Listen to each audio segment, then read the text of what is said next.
Hey guys, it is the J-Man. Day 9, my 12 days of Christmas.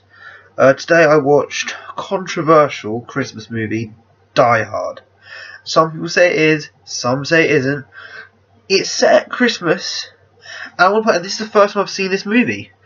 I want to point out first of all, I thoroughly enjoyed it. It's definitely what I'd describe as a man movie. I don't watch a lot of man movies. But that being said, I said that about Fast and Furious, and I love Fast and Furious, so maybe I'm a man. I know. Okay, kicking it off. The year is 1988. Bruce Willis has hair. I know. It is bizarre. So first of all, first sound you hear of this movie, his sleigh bells. I know, it's Christmas. I thank you. Shut the hell up. Okay. I love the idea Bruce has got the giant teddy bear at the beginning of the film. Is it a present for his kid or his wife or something? Or his separated wife or something? Basically, he's the hardest man, in the world. He's friggin' Bruce, but he's a friggin' action hero. He's going around with a big friggin' teddy bear, man. What's this, The day is Christmas Eve, 1988.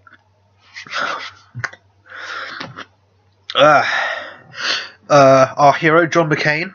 I just want to know, that is a hero's name. I don't know why, but that is a hero's fucking name. Another way, Hans Gruber is a villain's name. I don't know why, it's a villain's name. They put a lot of thought into that. Yeah, his wife don't seem too big on him. It turns out they're separated, I think.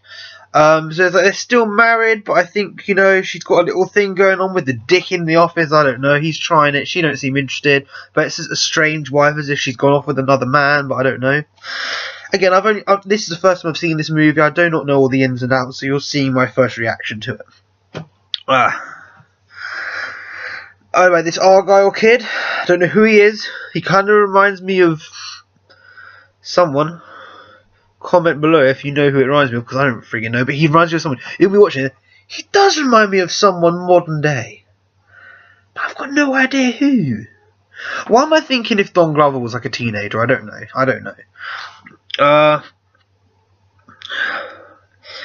There's got any Christmas music? Christmas in the Hollies by Run DMC.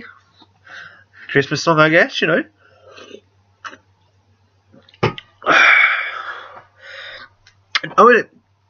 Did this movie invent the touchscreen? Let me say, no, of course not. It's 1988, and he kind of signs into this plaza, is a hotel. He signs in using a touchscreen. In 1988, this movie has got to have invented the touchscreen. I mean, I've never seen a touchscreen before this movie. So I'm saying it did. Change my mind. Comment below. I don't know who that shady dude in the lobby was, but I saw him get blown up there, so I don't think he's too important. But when I saw him, I was like, that is a shady dude. I think he looks so out of place in this party. I mean, I think the idea was he wasn't supposed to be invited to this party. He was invited by accident. So this whole plan would have gone so much differently if they'd have actually not sent him the fucking invite, because he wasn't supposed to receive the invite. You know what I mean?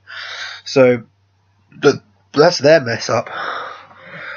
Because everyone's wearing tuxedos and shit, and he's just there in normal clothes.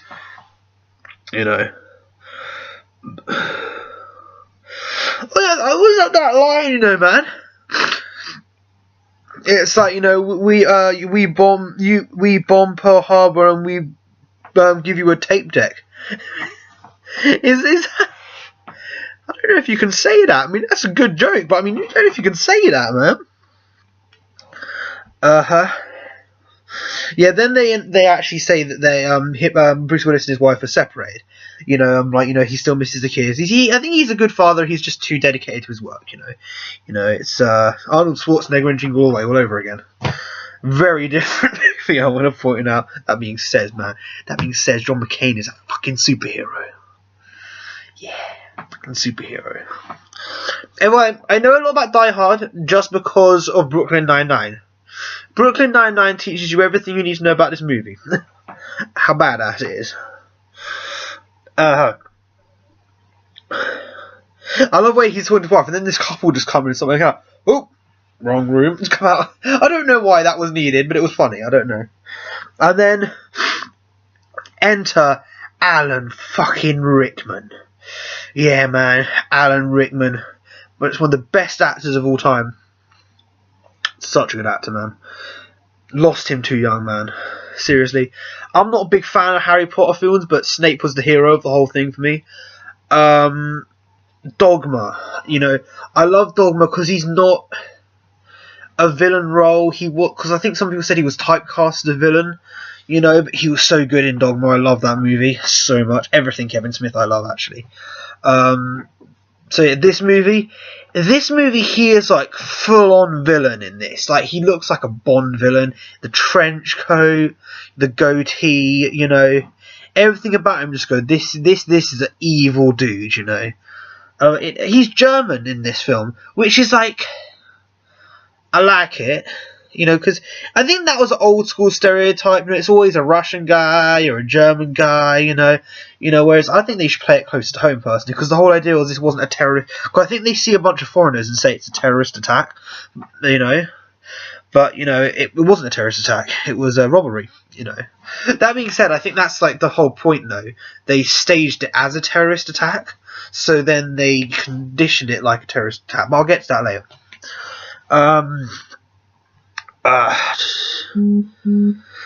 His men start running in there, like cutting all the wires and shit, so the phone lines go out or something, so they can only use walkie-talkies. You know, and this executes the plan. I wasn't sure exactly what was going on because this looks very complicated. It looks like it's obviously for a reason. You know what I mean? It's not just a random action. They are planning something big. Highly unnecessary shot of boobies there. Just woman runs out. Oh my god, don't shoot me. Oh. I don't know why that was needed, but you know, it was nice. Where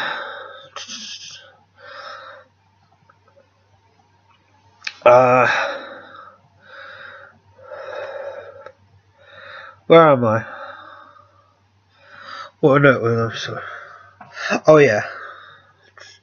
You see, I love his English voice though. He sounds really, I don't want to say creepy, but he does, like, it might be because of Snape, but I was like, in Dogma, the Metatron was a good guy, but he's not a guy to be fucked with. You don't fuck with the Metatron, you know. I think he can portray a very powerful man if he wanted to. You know, I need to watch more Alan Rickman movies because the guy is brilliant. I like the brilliant thing. He's a villain who did his homework, so I can't remember what the name of the man is. You know, the Japanese guy who runs the building, I think.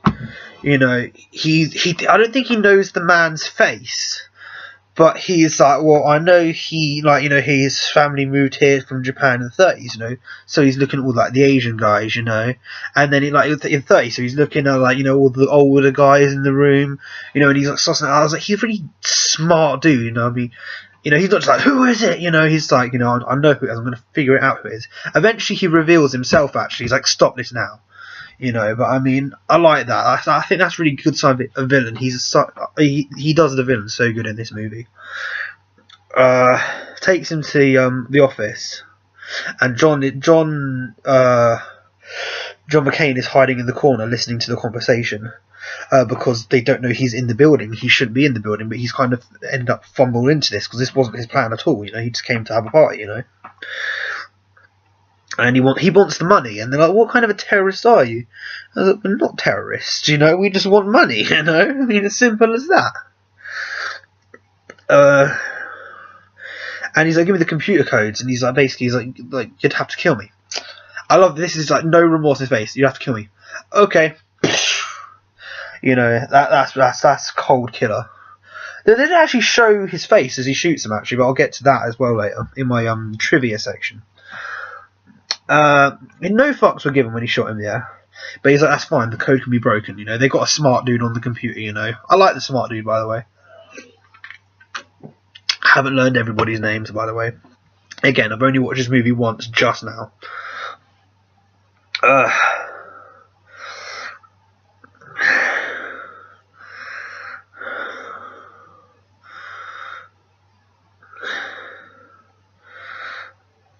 Oh yeah, John is smart though. He's like the guy's in it. Where is he? And like he lets off a drill there, and he runs over to the scene, and then he's like, "Where is he?" You know, he makes another noise, goes to that, and then he's like behind him, hits him. You know, and then he's like, "Oh, you won't kill me. Police have got to abide by rules." That's what my chief's always saying. Beats the shit out of him. You know, have a big fight. Throws the dude down the stairs, kills him. Because he's not wearing shoes. Because bear in mind, he was in the bathroom when this happened. He was just in his hotel room, you know. He wasn't wearing shoes. So he tries to nick the guy's shoes. And he's like, yo, you got shoes like my mum does, you know. He's got little feet, you know. So he's basically conducting the rest of his film without shoes on, you know.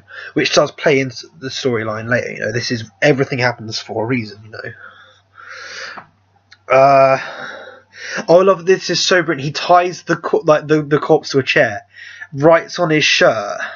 He could put the Santa hat on him, writes on his shirt, "I've got a machine gun now, ho ho ho." That's so good, man. I love that's yeah.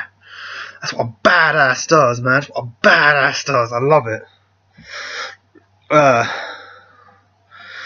Like he's calculated, man. You know, he is playing them. You know, I mean, at this stage, I think at this stage he's a little too cocky though, because he doesn't know what their plan is. You know, he's just like, "Oh, I'm gonna play him. I'll get him eventually." You know, but then because he has no idea what their plan is. You know. Oh, I love what.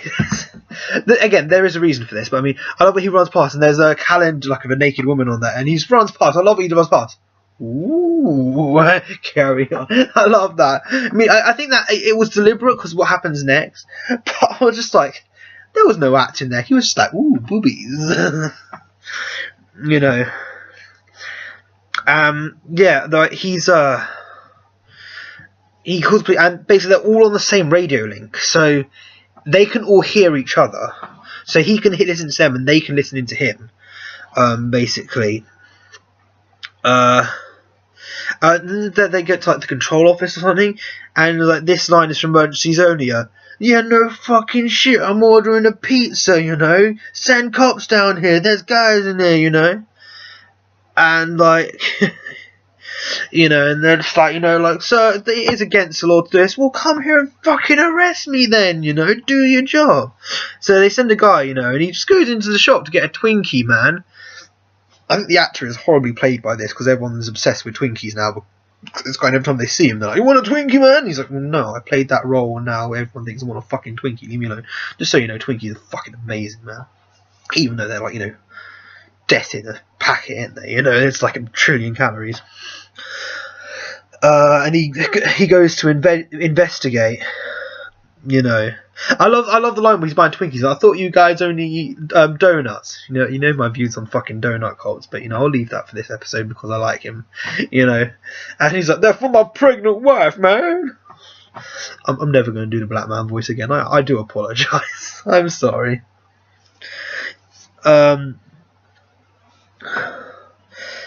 He's just a block away, you know, so he just goes there. I love where he's chasing the guy down, and so he shoots at the doorknob to like go into a locked door, and then he runs by and he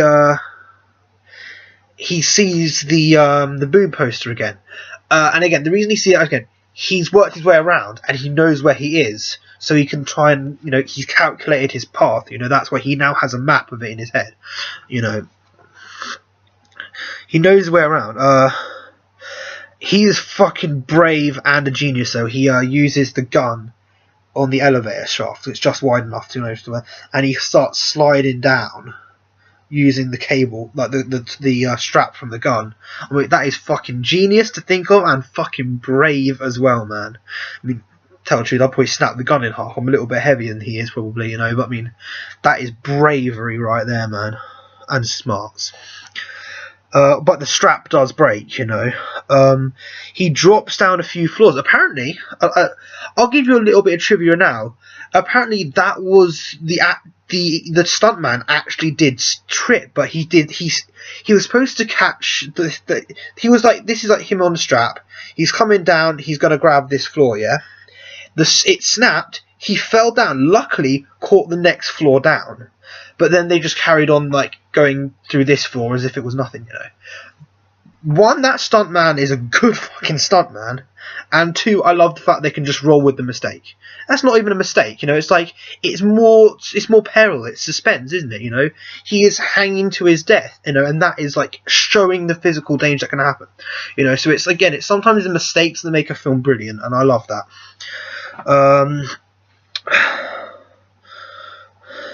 I love the line where he's in like, you know, in the tube, he's in the air vent, he's in and he's crawling through it, you know, and he's like, go up to the coast, they said, have a few laughs, they said, you know. It's like, you're in the shit, mate, you know.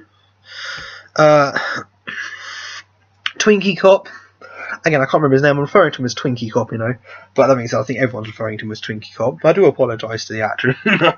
But he's driving around and he's like, dude, there's nothing here. Like, the guys, there's nothing here. Don't worry about it. You know, so he starts like fucking shit up, you know, like trying to break a window to get his attention. But he goes into the lobby and he can't hear any of this, yeah. And he's like, says to the doorman, who we don't know, who he doesn't know, the doorman is actually one of the henchmen of Alan Rickman's, you know, and he's like, you know, can I have a look around? Yeah, sure, whatever, man. I'm just watching TV, whatever, bro. You know, like in his like fake American accent. They're all Germans, by the way. Well, the actors, only about 3 of them are German actually, but all the characters are like German. By the way, only like 2 of them speak German. By the way, they don't even speak German. You know, he goes in and he's like, you know what, screw this, man, there's nothing here. You know, he leaves. And then John McClane grabs one of the henchmen he's killed, throws him out the window, lands on the police car, and then he's like, shit's going down! There is at least 1 dead body here! You know, this is when shit hits the fan, right? Oh, welcome to the party, pal. You know, he's here now. Calls for backups. Then he's like, I wanted radio, and Hans like calls him, I wanted radio silence, and he's like, sorry, Hans. You know, it's like, who is this? You know,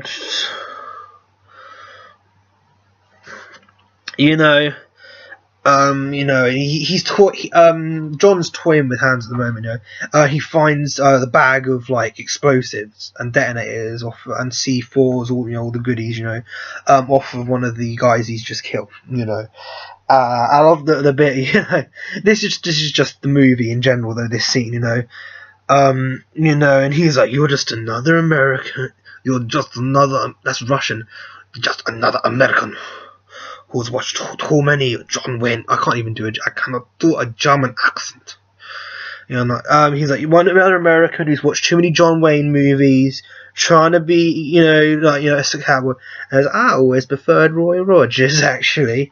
You know, and he's like, do you think you have a chance with us, Mr. Cowboy? Yippee-ki-yay, motherfucker! That's the line for the whole best bit when if you've seen the film Cop Out, Kevin Smith movie, Bruce Willis is in that with Tracy Morgan. Tracy Morgan is hilarious as hell, and I love the way they're quoting their favourite action movies whilst they're doing their cop stuff, you know. And then he's like, yippee-ki-yay, motherfucker! And then Bruce is just like, I've never seen that movie. Kevin, you make me laugh every time. God, Kevin, God. He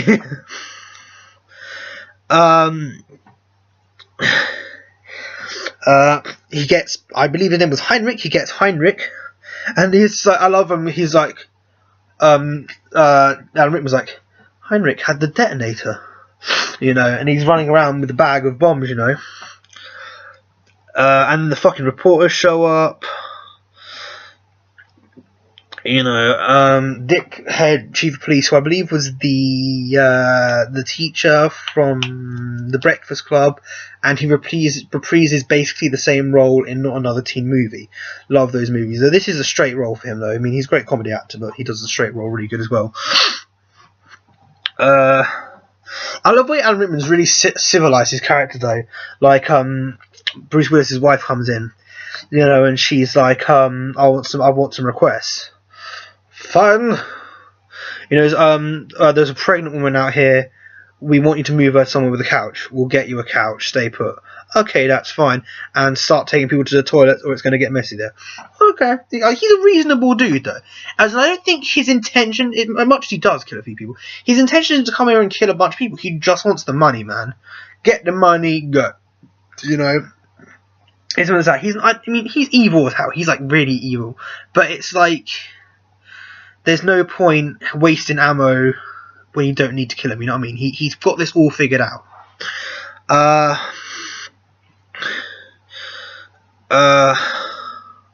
And then the police say they're going in, so they put the building on like lockdown, you know, so no one can get in.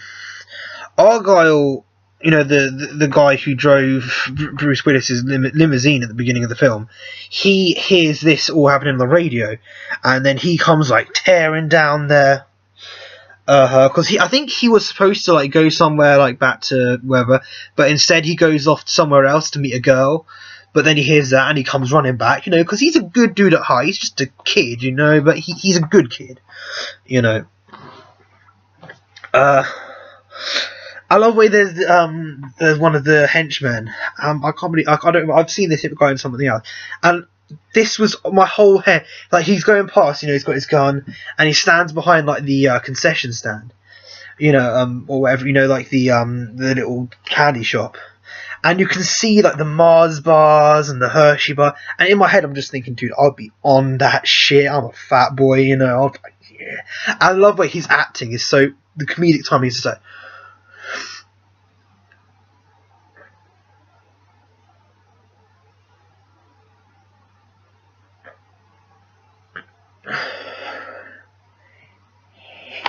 Grabs a Hershey bar, man. That was so well done, that scene. I love it, man. The actor did that so good. Oh yeah, and then I love that this is like, I love it when a villain does something classy like this. The smart guy on the computer who's like monitoring the whole thing, you know, like does the poem. It was the night before Christmas, blah blah blah. Not a creature was stirring except for 4 assholes coming in the back. You know, and this is again, they're shooting the lights. This is just, they don't even shoot the cops. You know, they could have just like, you know, like we've got a good bunch. We want to shoot everyone. They shoot the lights. So the cops down there are rendered useless because they can't see what's going on in the building, you know. Oh, there goes the bat signal. You know, Batman could have saved us. You know, we've got to depend on Bruce Willis now. This movie, Bruce Willis is Batman. Because he is Batman, you moron. And the other, they're like, get the car. And you see the lights. And he's like, what is this they have? And they got a fucking armoured vehicle. He's like, they got the Aubrey, man. You know. But that's fine. They're not afraid of that. Because then they get the bazooka out. The German guys get the bazooka out. You know, and then they shoot that. And that car goes... You know, and they're like, don't do it again. Don't shoot them, please. We beg of you. And then like, don't shoot them. There's like Bruce Willis, he starts arming the C4s, and this is brilliant. This is so he puts a C4 on a computer screen, puts the computer screen on a computer chair, ties it up around it, throw it down. I'm guessing when you throw a computer screen down there, it's going to spark or something, and the spark. So you throw it down, boom, sets off the C4, and the whole fucking bottom floor goes, mate. And I love that the fireball shoots up the lift and like basically knocks him back. And I was like, fuck. I mean, again, this is me saying, like, before I watched movies, I was like, I don't really like man movies, and I'd see that over ridiculous moments, like, fuck yes, that was badass. You know. So I mean, you know, never judge a movie before you've watched it, man. This is such a good movie. I love my note there, and it's like, blew it to kingdom come. Such a good expression, man.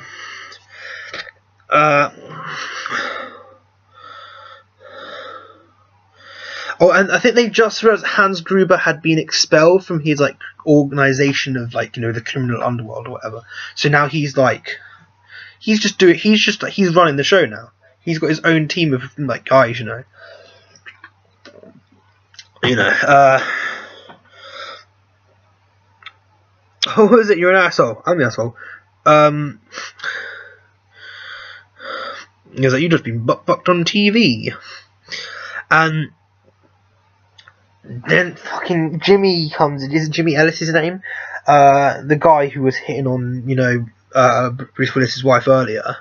And he's like, goes up to Hans Gruber and he's like, I'll make a deal with you, you know. I can get the guy who's doing this. And he's like, oh yeah, how? And it's like, his name is John McCain, you know. I know everything about him, you know. Basically, you know.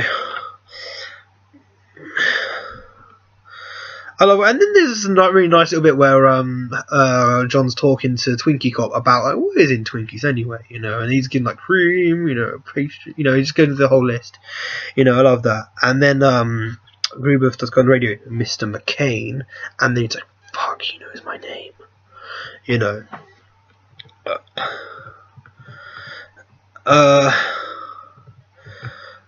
Was it like, this is all an act, or is it? And then like, boom. What was that? I can't remember what that note was. I didn't.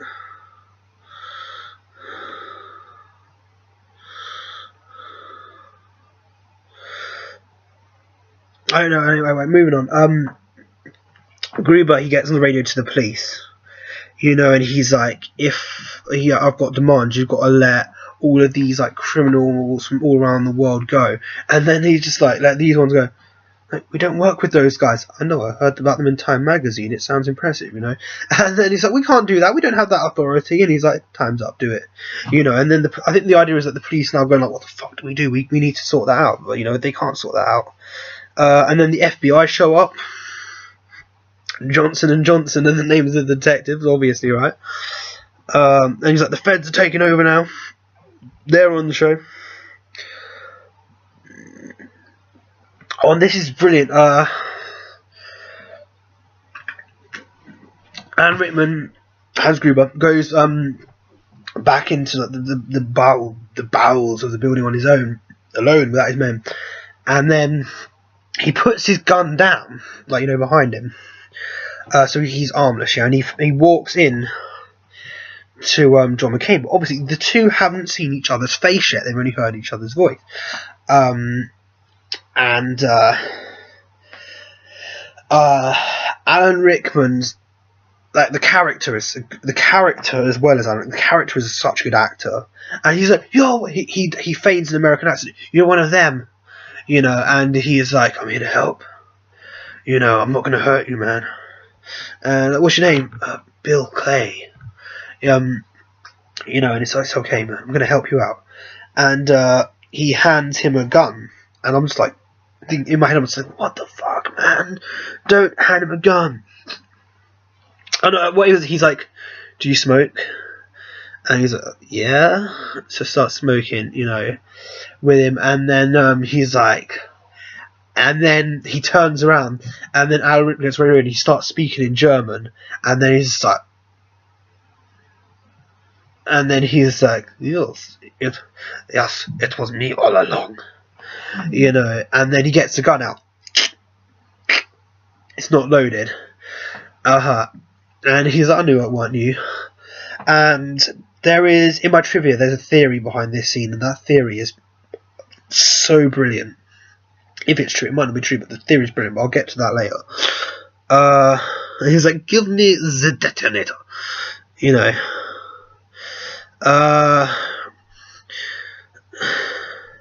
I bet you're so stupid, Hans. And then Hans like, you're saying? And then all of his men show up and like grab him, you know. And he escapes. And this is the genius part. He's seen that he's not wearing shoes. So they can't see him because he's like got a cover under this. And he's like, shoot the glass. And he's like, what? Shoot the glass? So he starts shooting all the windows. So this is like, he's a genius and a sicko at the same time. So he has to like walk across the glass in bare feet to get out of there. You know, one, that leaves a trail, you know, and two, he can't really get around half as fast as he could before. He's got fucking glass in his foot, and his feet are cut to shit. You know, like really cut to shit, man. And then he leaves the bag of explosives behind, and Gruber gets hold of those. And then Twinkie Cop, you know, he gets away with Twinkie Cop, you know, and he's like, why are you in the office, man? You're a good cop. And he's like, what? Did you, like, you know, get flat feet? You know, did you, like, piss your superior off? And he's like, nah, I shot a kid. He was like 13. You know, it was an accident, but since then I've never held a gun again since. You know, and it's like, again, this is like, a lot of in movies, it's about overcoming one's personal demons, etc. So we'll leave that one as it may for now.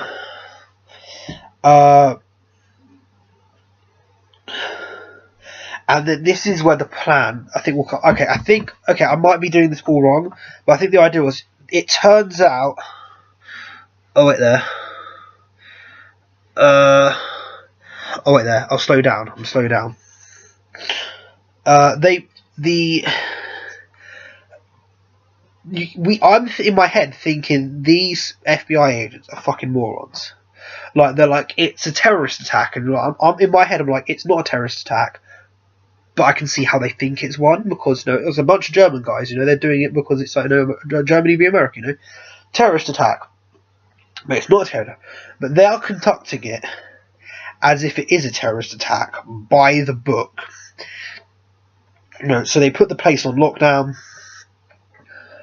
They put the place on lockdown.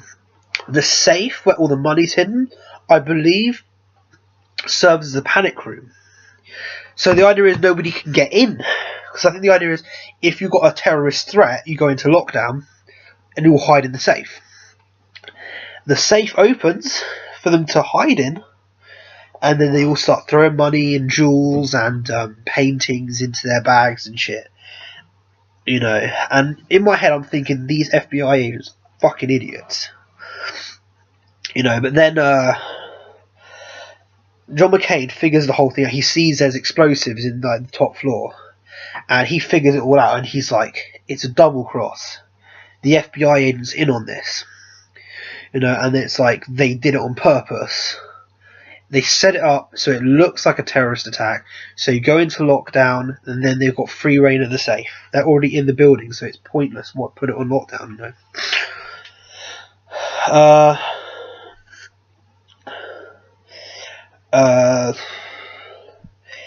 And John McClane walks into, like, you know, a gun in his face, you know, and this is like where it all goes south. The reporter wants to get a shot of his kids going, "Daddy, please come home," you know, "Mummy, come home." And then straight away, Gruber sees the woman on TV, like the photograph, like the kids. He sees the photograph on the office table, sees the woman, the wife, and the wife is in the same room as him. And then he's like, twigs it, and he's like, "McClane, got your wife," you know. And then he takes her away, you know. He takes her away from all the other hostages.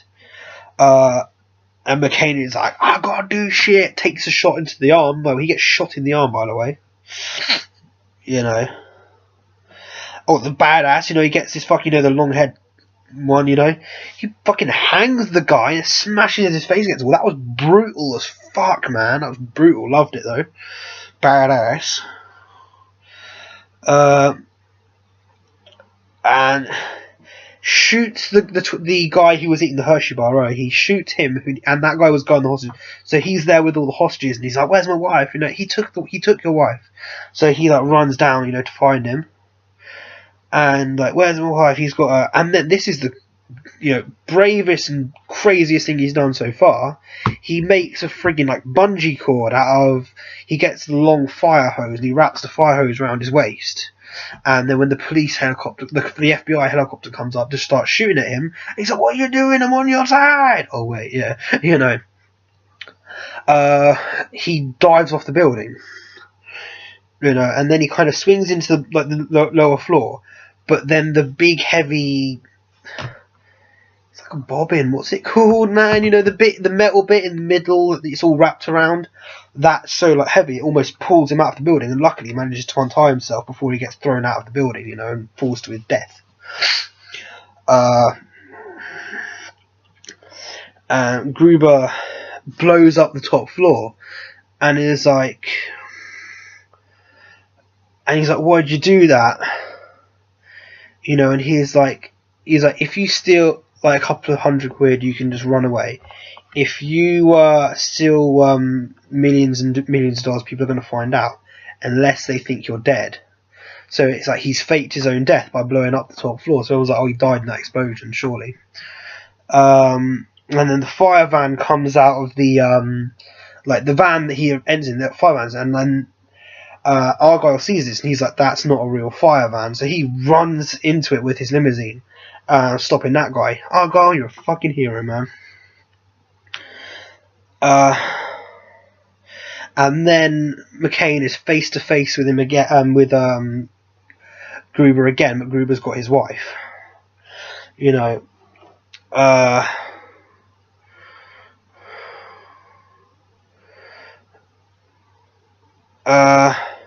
and then I love Gruber's like, what was it you said to me earlier? Yippee-ki-yay, motherfucker.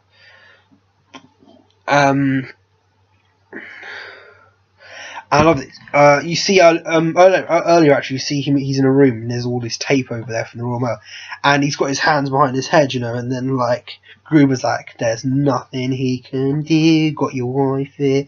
And then I saw this in Brooklyn Nine-Nine. It was like genius, man, like that. And he sellotaped a gun to his back, you know, and then he pulls it on him, shoots all the guys, you know, shoots him off you know. She escapes. Gruber falls out of the building, but I mean, this is like the peril. He falls out of the building, grabs her arm, and then she's there hanging off the window ledge. And then, like, you know, he's McCain is John's trying to frantically separate the two, you know. And then, like, as they're trying to do it, Gruber's getting his gun out. He's like, yeah, but luckily he separates him in time, and he falls street pizza to his death. The good guys win. Oh, by the way, and then they go outside to where all the police and the reporters are, and that it's all over. Or is it the guy that he hanged earlier has managed? He's got like a broken neck, and he's all like, kill you, you know. And then everyone's unarmed; they think they're safe. And then Twinkie Cop pulls out his gun and shoots that guy dead. And again, it's like he's too afraid to hold a gun since he accidentally shot that kid, but now he's like, you know, had the bravery to overcome that, and he's saved their life because of it. So it's all about, you know, overcoming that personal thing inside you, and that helps you beat it, you know, it helps you win. And then the reporter's like, what do you think about this? And then the wife gives the report the fakest punch in movie history. There is zero connection. I mean, again, it's a good movie. Good movie. Watch that punch and tell me that punch is not the fakest punch in movie history. You know. I love Argyle's line. Is, if this is your idea for Christmas, I'm going to be back for New Year's. Please tell me the second film is based on New Year's, please. I haven't seen it, but I'm going to watch it, you know. And then they will drive off into the sunset in their limousine. That was a bloody nice movie, that. Is it a Christmas movie? I say it's like, it's. I don't know if it needs to be. It is a Christmas movie, but I don't know if it needs to be a Christmas movie. I mean, other than the fact it's on Christmas Eve, and, you know, there's Christmas trees everywhere, there's Christmas music playing, it could have easily have been, like, you know, any other day of the year, you know. Because, like, a lot of the time it's like, you know, the spirit of Christmas comes into a play, but obviously that doesn't come into part in this film. It's a friggin' straight up action hostage situation movie, you know. But I'm going to file it as a Christmas movie. It's in the list. Trivia section. I've just made a list of, like, the really good shit, because I don't want to go through all the lists, and a lot of them, it's a long list, and some of them are like repeats, some of them aren't that interesting, so I've just made a list of the most interesting ones to me. One, it was filmed in Fox Tower, and they charged themselves rent. I like that. That's good, man. Willis received an unheard of $5 million for the movie, which I think no one had received that much money for a movie before. You know, now it's like commonplace, you know. I mean, back then no one received $5 million for a movie. That's like crazy amount. Scene in which Gruber and McCain meet was inserted into the script after Alan Rickman was found to be proficient at mimicking an American accent. The filmmakers had been looking for a way for the two characters to meet prior to the climax of the film, and capitalised on Rickman's talent. That's really good. I love it. It's like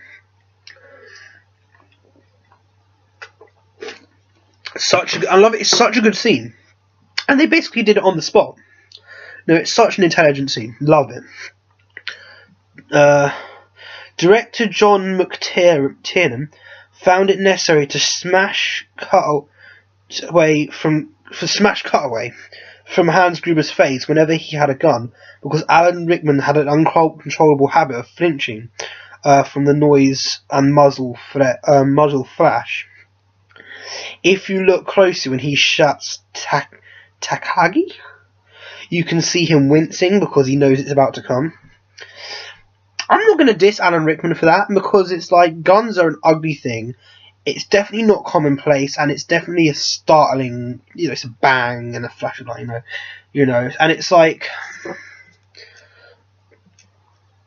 I've never fired a real gun in my life, yeah, but I know if I fired a gun for the first time, I'd be bricking it. I'd be like, is it going to kick back and knock me out? Is it going to break my shoulder? Is some fucking nun going to run past? Am I going to kill her? Anything, you know? You know, all that stuff would be running through your head, man. Can't diss Alan Rickman for that, you know. Scene where McCain falls down the shaft was a mistake, and the stuntman, and they just rolled with it. He fell down, but caught himself on the second floor down, and then just carried on with it. Hart Bosch's line, "Hands, Bubby," was ad-libbed, and Alan Rickman's quizzical reaction was genuine. I love it when there's real stuff in movies. I do love that. And again, it's like the best acted bit in the scene isn't even acting, you know, but it looks so good on TV, and it still fits with the story really well, you know. It's like, it makes it better sometimes. The scene where Bruce Willis and Alan Rickman meet up was unrehearsed to create greater feeling of spontaneity between the two actors. And again, such a good scene. Much of the script was improvised due to the constant screenplay tweaks that were being made through filming. That just shows how great the two actors are, you know. Bruce Willis and Alan Rickman are both such great lead actors, and they basically just ran with it, and they made perhaps the greatest action movie of all time, you know. Much of the rubber feet. Apparently Marv has some in Home Alone, actually. He's got like rubber feet on so he can walk on the glass without hurting himself. Apparently a lot of scenes his feet look really big, and that's because he's wearing these little shoes over them. If you watch the 1970s Incredible Hulk with Lou Ferrigno, you can sometimes see he's got little tiny shoe things on when he's like running around, because, you know, you don't want to stand on nothing. In the original script, as in the novel, the action book took place over 3 days, but director John McTiernan was inspired to have it take place over a single night, like Shakespeare's A Midsummer Night's Dream. Alan Rickman's first day of shooting, he filmed the scene where Gruber first runs into McCain. He made a jump off the ledge about 3 feet high and injured his knee. That when he landed and damaged some cartilage in his knee, he was told by his doctor not to put any weight on the leg, and he had to use crutches for a week. For the rest of the scene where Hans Gruber standing there talking to McCain, Alan Rickman is standing on one leg for the entire time, and his leg is wearing a brace under his pants. That is dedication to the role. I love that he just rolled with it and carried on. Nasty shit happened, but I mean, ultimately for the good of the movie. Beethoven's Ode to Joy was considered sacrilege by the composer for the film, But they were like, dude, it's using a Clockwork Orange and it works perfectly, man. So, can't say no fairer than that. Alan Rickman's first full-length movie. He'd only done television before in Britain. He'd never been in the movie, let alone a Hollywood blockbuster. You know, and again, he received so much praise. He did it so well. He's such a good actor. Clint Eastwood originally owned the rights to the novel Nothing Lasts Forever, on which this film is based on, and planned to star in the film in the early 80s. The expression is supposed to be yippee-ki-yay, but Bruce Willis thought yippee-ki-yay sounds better, and they recorded it both times, and they both decided yippee-ki-yay does look better. Bruce Willis observed in an interview, many real-life police officers he met helped prepare for the role and who serve as technical advisors on the film all had a very dark, macabre sense of humour, which he tried to factor in his performance. Ironically, action hero characters are often criticised for joking around in films, even though, as Willis himself noted, telling jokes in such dire situations is not uncommon. And I think you've got to do that to, distract yourself from the enormity if you've got to kill someone. If it's kill or be killed, So, I mean, again, I get that. I mean, and I make a joke at everything. Everything is a joke to me. I don't take anything seriously. Life's, why do it take stuff seriously? You're only going to worry about shit, get sad, whatever, just joke about it. It's fine. Nothing really matters to me. While making the film, cinematographer Jean de Bont got trapped in a lift. This letter gave him inspiration for the opening scene of Speed in 1994, which he directed. The car that wouldn't slow down. That one. Speaking of Homer Simpson, who said that, by the way, Homer Simpson once wrote a letter to this movie. It read, Dear Die Hard, you rocked. Best part was when the guy was on the roof. P.S. Do you know Mad Max? Well, thank you, Homer. Thank you very much. After John puts the chain around Carl's neck and sent him crashing into a wall, he sits down with his back against a pillar. Over the left shoulder, you can see the actor that plays Carl watching. Guys! Easter egg. On the 2-disc special edition, on disc 2, from the first section of the menu, push right on the remote control, and a dot on top of menu will appear, which resembles the rooftop of the Nakatomi building. Will light up, select it, the menu will explode, and the words "There goes Fox from Home Entertainment" will appear in the explosion when the explosion occurs. I don't know why, but that's so good. Okay, this is the greatest fan theory of all time, yeah? One possible way that John identified Hans as a terrorist involved the cigarettes. John tells Powell exactly in the film that the intruders are most likely foreigners, judging by their clothing and cigarettes. He takes a pack of cigarettes, presumably made in Germany, from a corpse, yeah? When John and Hans meet, John offers him a smoke, which Hans accepts and enjoys with a second's thought. An American would have noticed the difference in appearance and strength of the German product. Hans' lack of reaction gave John cause enough to be suspicious, which would be reason to give him an unloaded gun. Whether that is what they were thinking or not in the film, that theory is so out there but brilliant, and it makes sense. It's like Sherlock Holmes level, but it's like Luther, man, brilliant. Bruce Willis's favourite role. In 2007, Bruce Willis donated John McCain's vest to the Smithsonian Museum. Okay, you know this movie? I swear the vest is white at the beginning of this movie, and it gets gradually more and more stains, and it's like green-brown colour at the end. You know, it's just... the vest gets destroyed throughout this movie, man. Although Run DMC's Christmas in the Hollies appeared in the movie, it was not included on Michael Kamen's soundtrack album. However, it was included as a bonus track in the 2011 reissue. Run DMC fans. In one of my recent videos, I'm wearing my Run DMC t-shirt. Representing. Several people involved in this movie also worked with the Ghostbusters movies. Yes, that is. I did notice that. William Arthurton played Walter Peck. I saw a Walter Peck action figure in B&M. I was like, who the fuck would want a Walter Peck action figure?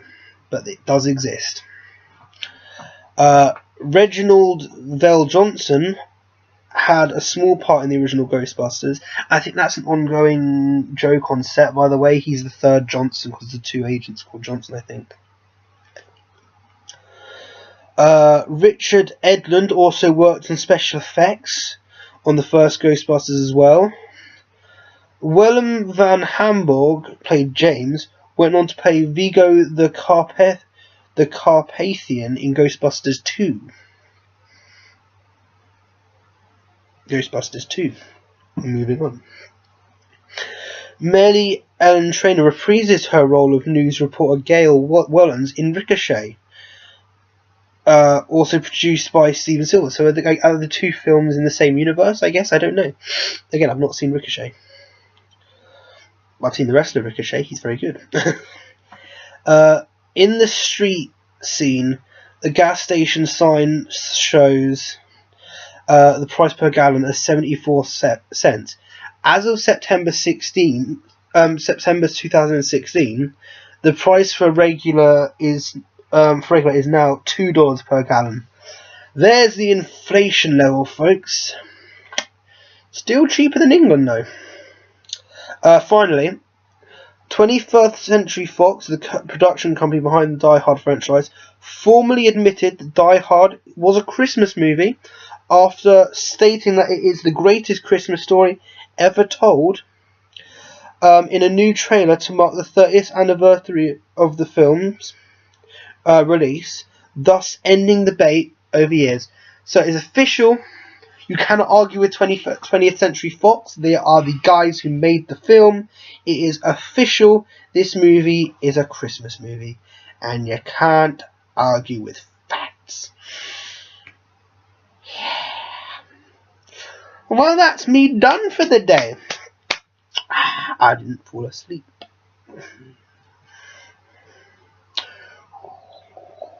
Okay. I will be back tomorrow, and I'll be watching another controversial Christmas movie, Batman Returns. It's a Christmas movie. Watch it. It's beautiful. Sort of. Yeah, I'll be probably be doing that on my own. But I'll see if I can wrestle anyone in. I don't know. There's no plan. You know what? I'm just going to be reckless now. I'm going to just announce the following films, you know. Today was Die Hard. Tomorrow will be on Returns. Day 11, I'll be watching Santa with Muscles starring Hulk Hogan. And day 12, I'll be talking about The Grinch 2018. Starring Benedict Cumberbatch. So I'll see you tomorrow where I'll be discussing Batman. J-Man out.